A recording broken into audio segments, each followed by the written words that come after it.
Hey friends, today I am going to read you a true story called Mailing May.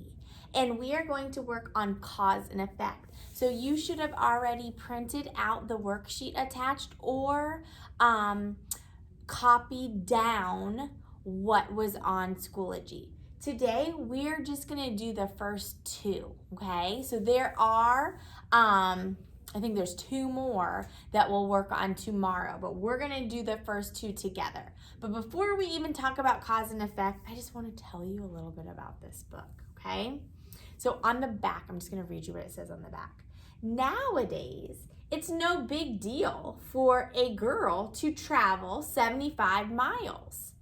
But when Charlotte May wanted to cross the Idaho mountains to see her grandma in 1914, it was a very big deal indeed.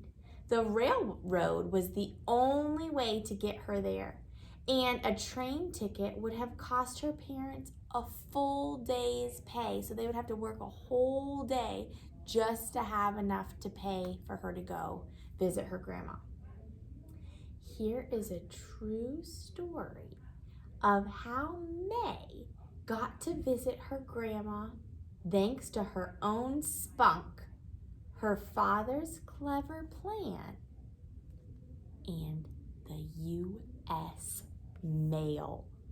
So you might already be inferring what you think is going to happen here. Take a minute and look. There's a bunch of stamps, and of course the title is called Mailing May. All right, so before we start reading and dig into cause and effect, let's just review. Those are familiar words that we should have heard before. We've done cause and effect in several different books. So let's think about the cause always comes what? First. And remember, I like to always put because up there because that helps me. Because my alarm clock didn't go off, what would the effect be? I was late, right? So the because or the cause is the why. Okay? And the effect is the result. So go ahead and write that down on your worksheet or pause it and copy down the first cause, and then we're going to work backwards and we're going to look at the effect, okay? So when you are ready, you're going to go ahead and push play. I'm not going to read all of Mailing May today. I'm just going to read a little bit. So as I'm reading, you have a job. You have a job to listen for these events and try to come up with either the effect, the result, or the because, the why. So I'm going to read them real quick so that they're fresh in your mind as we're reading along. And remember, we're going to go back and we're going to go over it together. But if you think you know the answers, write them down, okay? In pencil, just in case you might need to erase it. So at the beginning, yours says first. I think it says next, then last. So that's going to kind of help us know where in the story, right? What skill is that? Sequencing, right? So May looked sad at Alexander's department store. So you're going to think about that as I'm reading it. That's the why. You're going to come up with the result. Okay, so when we hear Alexander's department store, that should be a red flag that we should be writing it down. And then another one that's going to be in the middle of the story. Mr. Perkins glued 53 cents worth of stamps on the back of May's coat. All right, so you have a job. Your job is to listen and to come up with the effect for the first one and the cause for the second one. I'm not going to stop. If you notice it and you want to pause, go for it. When I am done reading the half of the story today, we'll go back and we'll check our answers, okay? Oh, you are going to love this book. It all started when Ma and Pa promised I could stay a spell with Grandma Mary, who lived 1,000,000 miles away through the rough old Idaho mountains. But when I asked Ma if it was time to go, she just shook her head and sighed real deep. So I tried asking Pa. "No money," said Pa. "Train ticket costs $1.55, May. I work all day to make that much. Maybe next year." So $1.55 does not seem like a lot of money for us, but it was a lot of money back then.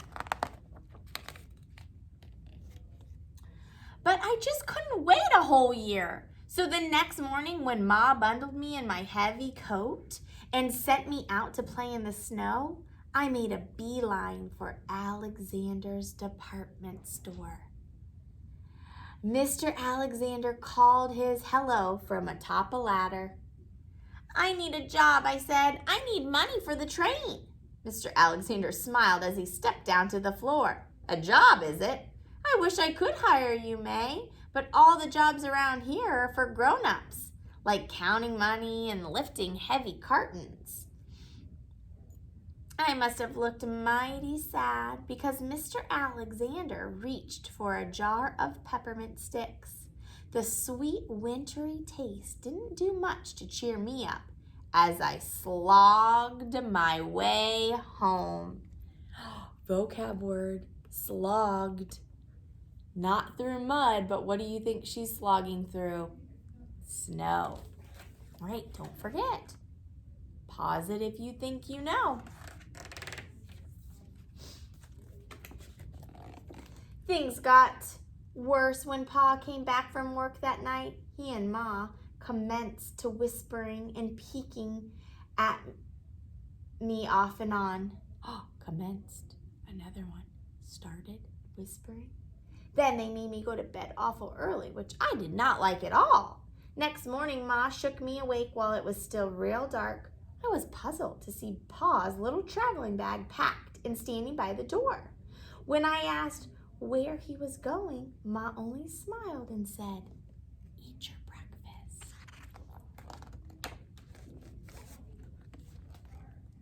Just then, someone knocked on the front door. Pa opened up to Ma's cousin Leonard. "Come along, May," Pa said, grabbing the suitcase as Ma helped me with my coat. "We're going to the post office with Leonard." He held up his hand as I opened my mouth. "No questions," Pa said with a wink. Ma hugged me and kissed me before Pa took my hand and led me out into the dark winter air. I hope you're making some inferences. I also hope you're listening for the cause and the effect. Before long, I stood taking in the funny smells of the Grangeville post office, glue and canvas bags and oiled wooden floors. Meanwhile, Pa marched right up to the postmaster Perkins and said, "Sam, you got some new rules for mailing packages. I know boxes can weigh up to 50 pounds nowadays. But what sorts of things can you send?" Mr. Perkins looked at Pa real strange-like as he asked, "What do you got in mind, John?" Who do you think they're going to mail? May? "It's May," said Pa. "We'd like to mail her to Lewiston. Leonard here mans the mail car on the train, as you well know. He can take good care of our package." "Sure thing, Sam," said Leonard. I was flabbergasted. Would you be flabbergasted? Would you be shocked if you heard that news? Yeah, me too. By Pa, and so was Mr. Perkins. Oh, here's a good flabbergasted face. "Mail in May," he mumbled, shaking his head. All right, have you heard any of them yet? Let's see. The postal code says not to mail lizards or insects or anything smelly. Mr. Perkins looked at me over his glasses and then sniffed. "Guess you passed the smell test." "What about girls?" I asked. "Can you mail me?" "Well, the rule book says nothing about children, but it is permissible." What's permissible mean? Allowed. "To mail baby chicks." Mr. Perkins smiled. "Let's find find out exactly how much you and your valise weigh. I scrambled up on top of the big scale, and Pa set his traveling bag down next to me. 48 pounds and 8 ounces. Biggest baby chick on record. Because remember, 50 pounds is the most they can send, right? Mr. Perkins ran his finger down a chart hanging near the scale and turned to Pa. To mail May from Grangeville to Lewiston will cost 53 cents. Well, Leonard, looks like you'll be in charge of some poultry on this mail train. Before I knew it, Mr. Perkins had glued 53 cents worth of stamps on the back of my coat, along with a label that read, "Delivered to," and then it has the grandma's name and address. Are they actually going to mail her? So they're not going to stick her in a mailbox, right? But they're putting her on the train and they're sending her to grandma's. All right, so let's go back. You should have written down or have an idea that we can talk about for our first two cause and effects. So, because May looked sad at Alexander's department store, what happened? Do you remember? Well, she went to the department store to get a job, right? So she could have money. But Mr. Alexander said, sorry, only grown-ups can have these jobs. So what did he do? Do you remember? He reached for a jar of peppermint sticks. May looked sad. So because May looked sad at Alexander's department store, Mr. Alexander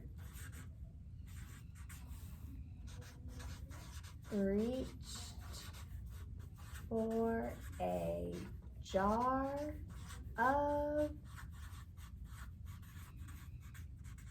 peppermint sticks. Did that cheer her up? No, she was still sad.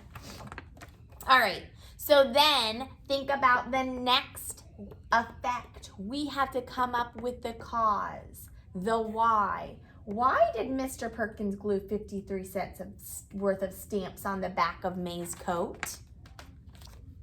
Do you remember? We just read that part. Let's see. Where was it? It's on the next page, I think. Oh yeah, here we go.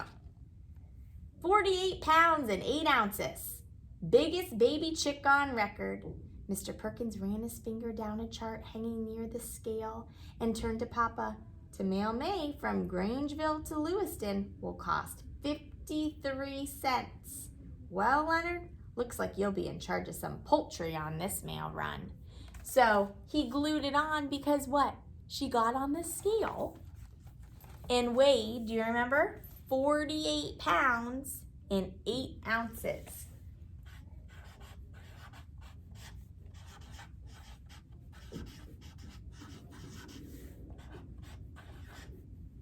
So I'm putting May weighed 48 lbs, that stands for pounds, weighed 48 pounds, and that costs, remember he looked at it, and it costs 53 cents.